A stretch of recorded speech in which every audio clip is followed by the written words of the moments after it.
Adik-adik, jumpa lagi kita di dalam Sekolah Injil Liburan edisi Natal. Hari ini bersama Kak Elina, kita mau bersama-sama belajar cerita Alkitab.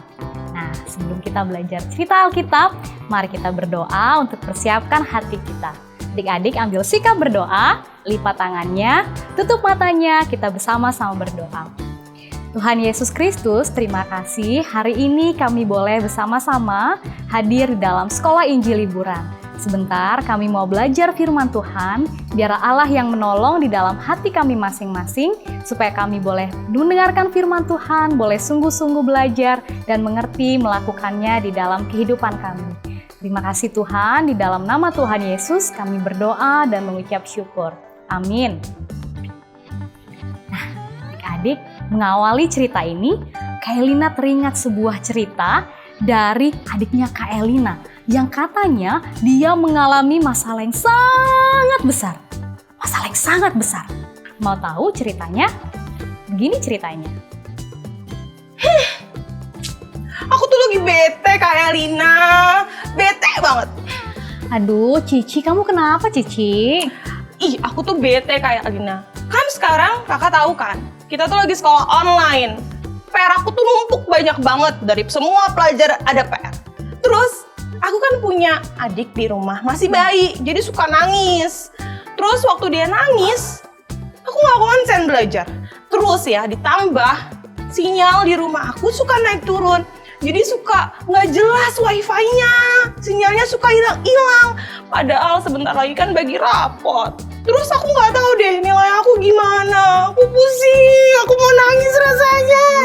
Cici, coba kamu tenang dulu. Coba Gak tenang bisa, dulu ya. Aku nggak bisa, aku tuh lagi pusing banget Kak. Gimana dong? Kakak bisa tolongin aku nggak? Terus aku harus apa? Daripada kamu bingung, daripada kamu pusing, yuk kita ingat nasihat bagaimana caranya bisa mengatasi masalah yang besar. Kamu mau tahu dengar nasihatnya? Mau banget. Mau banget? Gimana? Ayo kita dengar ya nasihatnya.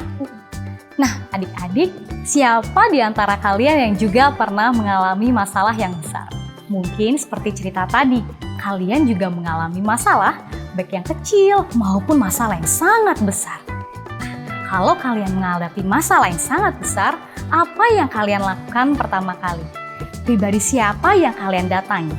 Apakah itu mama? Apakah itu papa? Oma, opa, kakak, adik, atau mungkin teman-teman kalian?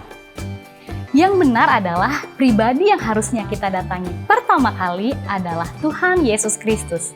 Mengapa demikian? Karena Tuhan Yesus adalah penasehat yang ajaib. Adik-adik ingat, ketika Tuhan Yesus lahir, Ia mempunyai satu sebutan sebagai penasehat ajaib. Kenapa ya Tuhan Yesus disebut dengan penasehat ajaib? Yang pertama, karena Tuhan Yesus adalah pribadi yang 100% manusia dan 100% Allah. Di dalam 100% Allahnya, Ia tahu segala sesuatu, baik yang dulu maupun yang sekarang maupun yang nanti akan datang. Dan di dalam 100% kemanusiaannya, Tuhan Yesus pernah merasakan segala sesuatu yang kita rasakan. Baik itu ketakutan, kelaparan, sakit penyakit, rasa sedih, semuanya. Semuanya Tuhan Yesus pernah alami dan rasakan. Itulah mengapa ketika Ia memberikan nasihat, maka nasihat yang Dia berikan adalah nasihat yang ajaib, yang paling benar dan sesuai untuk kehidupan kita. Nah adik-adik, kalau kalian mau tahu cerita tentang nasihat Tuhan Yesus, kalian harus rajin membaca firman Tuhan. Karena di dalam firman Tuhan, segala nasihat sudah dituliskan dan bisa kita pelajari bersama-sama. Kalau gitu, yuk kita cari di dalam Alkitab, kisah apa yang bisa memberikan kita nasihat mengenai cara menghadapi masalah yang besar. Ya? Adik coba buka di dalam Alkitab dalam Matius 14 ayat 22 sampai 33. Sekali lagi, Matius 14 ayat 22 sampai 33. Sudah dibuka? Adik yang sudah bisa membaca, boleh pause dulu videonya.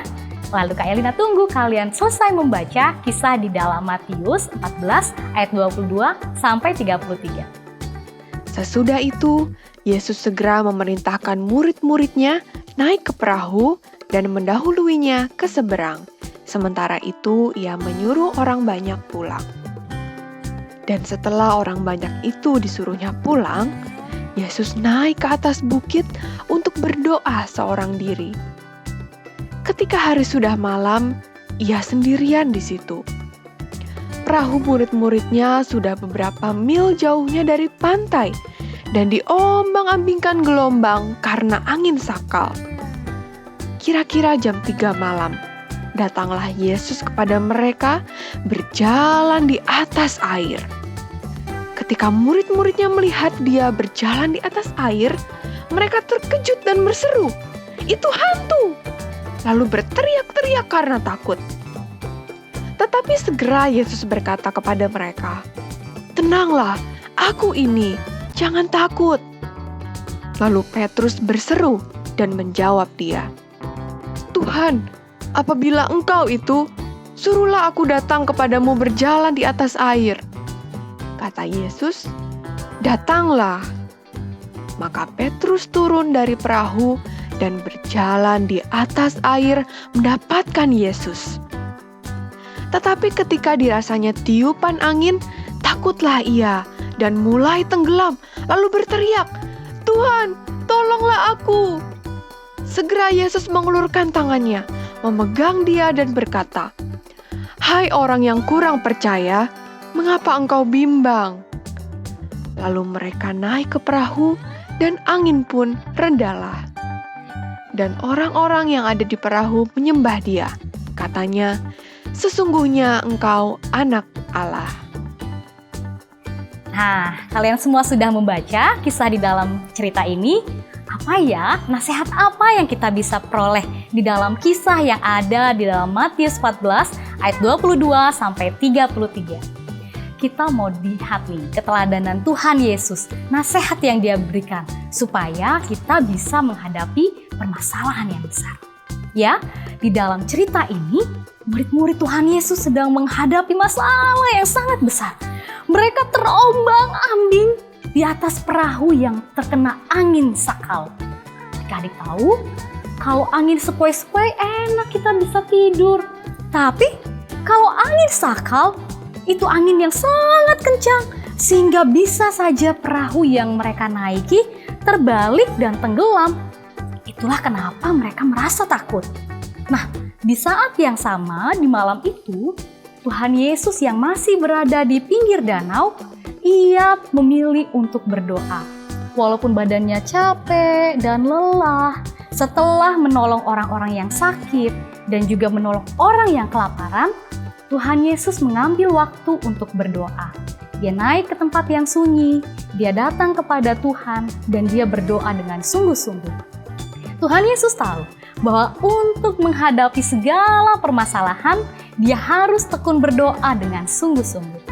Itulah keteladanan dan nasihat pertama yang kita bisa lihat dari Tuhan Yesus sebagai penasehat yang ajaib. Bahwa dia adalah pribadi yang tekun berdoa dengan sungguh-sungguh. Nah, adik-adik, sebagai orang percaya, kehidupan doa atau berdoa yang sungguh-sungguh bukanlah satu hal yang kewajiban yang berat untuk dilakukan. Siapa di antara adik-adik yang kalau disuruh berdoa masih merasa berat? Misalnya dipanggil mamanya, "Dona, iya ma, ayo kamu berdoa." Lalu cepat-cepat lipat tangan dan tutup matanya. Tapi ketika mamanya pergi, dia langsung buka mata. Ya, ada tidak di antara adik-adik yang seperti itu? Nah, adik-adik, sebagai orang percaya, kehidupan doa haruslah kita jalani dengan sukacita. Karena apa? Karena itu adalah kesempatan kita untuk bisa berbicara, berkomunikasi, dan cerita dengan Tuhan Yesus. Jadi, mulai sekarang, adik, ketika kita punya kesempatan berdoa, lakukanlah dengan hati yang senang dan juga sukacita, karena itu kesempatan kita boleh berbicara dengan Tuhan Yesus. Lalu, setelah ini kita mau melihat kisah keteladanan apa lagi yang bisa kita lihat dalam cerita berikutnya. Kalau tadi yang pertama, kita mau berdoa dengan sungguh-sungguh, lalu bagaimana yang berikutnya? Di ayat 27, kita bisa melihat bagaimana kelanjutan kisahnya. Bahwa di dalam kejadian itu, ketika murid-murid merasa takut, Tuhan Yesus menghampiri mereka dengan berjalan di atas air. Ya, Tuhan Yesus berjalan di atas air. Murid-muridnya yang melihat Tuhan Yesus datang bukannya merasa senang, tapi mereka malah makin takut. Mereka malah berteriak-teriak, mereka malah panik dan merasa takut. Wah, melihat respon ini Tuhan Yesus berkata, "Tenanglah, ini aku, jangan takut." Kita lihat bagaimana Tuhan Yesus merespon. Ia berkata, "Tenanglah, aku ini, jangan takut." Melalui kisah ini kita mau belajar bahwa di dalam ketakutan kita harus mengingat pribadi Tuhan Yesus, bahwa Dia adalah pribadi yang membawa ketenangan dan memberi keberanian di dalam kehidupan kita. Ya, adik-adik jangan langsung takut dan panik ketika menghadapi masalah. Karena coba kita pikir, kalau masalah akan lebih mudah selesai kalau kita bersikap tenang, berdoa, atau ketika kita panik dan ketakutan. Yang mana? Masalah akan lebih cepat selesai ketika kita menghadapinya dengan tenang, dengan berani, dan tentu berdoa kepada Tuhan. Inilah hal yang kita pelajari dari kisah yang bagian kedua, di mana kita melihat untuk menghadapi masalah, kita harus bersikap tenang dan juga berani. Nah adik-adik, kita mau lihat masih ada tidak ya nasihat yang bisa kita pelajari di dalam kisah ini. Pada bagian berikutnya di ayat 28 sampai 33, kita bisa melihat ada satu murid Tuhan Yesus yang meminta supaya dia diberikan kemampuan bisa berjalan juga di atas air seperti yang Tuhan Yesus lakukan. Tuhan Yesus merespon, Tuhan katakan kepada murid yang bernama Petrus, "Mari Petrus, berjalanlah, datanglah kemari." Nah, Petrus mulai berani, dia melangkah, satu langkah, dua langkah, lalu saat ada angin yang mengenai tubuhnya, dia mulai merasa takut dan dengan demikian dia tenggelam. Tuhan Yesus tidak membiarkan muridnya tenggelam. Tuhan datang dan mengambil tangan Petrus. Lalu dia bertanya, "Petrus, mengapa engkau ragu dan tidak percaya?" Nah, kita boleh belajar dari kisah ini. Ya, ketika kita sudah berani melangkah, hendaklah kita lakukan dengan sungguh-sungguh percaya dan tidak ragu akan penyataan Tuhan. Adik-adik, kalau sedang menghadapi masalah, betul kita harus melangkah, kita harus mencari tindakan apa yang harus kita lakukan. Tapi, di dalam tindakan itu, hendaklah kita boleh senantiasa percaya bahwa Allah senantiasa memelihara dan menyertai kita. Ini adalah teladan nasihat yang ketiga yang bisa kita pelajari bagaimana caranya untuk bisa menghadapi masalah yang besar. Yang pertama, kita harus tekun berdoa dengan sungguh-sungguh. Yang kedua, kita mengambil sikap yang tenang. Dan yang ketiga, kita berani melangkah dengan percaya dan tidak ragu akan penyertaan Tuhan. Nah, kalian sudah dengarkan bagaimana nasihatnya? Cici juga sudah dengarkan bagaimana caranya supaya kita bisa menghadapi masalah yang besar. Coba diingat sekali lagi Cici. Yang pertama apa? Yang pertama, aku ingat-ingat dulu. Apa? Yang pertama caranya? Berdoa. Betul. Yeay. Untuk bisa menghadapi masalah yang besar, kita harus berdoa dengan sungguh-sungguh seperti nasihat Tuhan Yesus. Yang kedua Cici? Yang kedua, tetap tenang. Betul. Benar lagi kan Kak? Betul. Yes. Benar lagi. Bersikap tenang supaya bisa menghadapi masalah yang besar. Dan yang ketiga Cici, ingat kan? Aku mikir dulu Kak. Apa ya tadi ya? Aku ingat, tunggu. Diingat-ingat. Teman-teman, ada yang bisa bantuin aku nggak?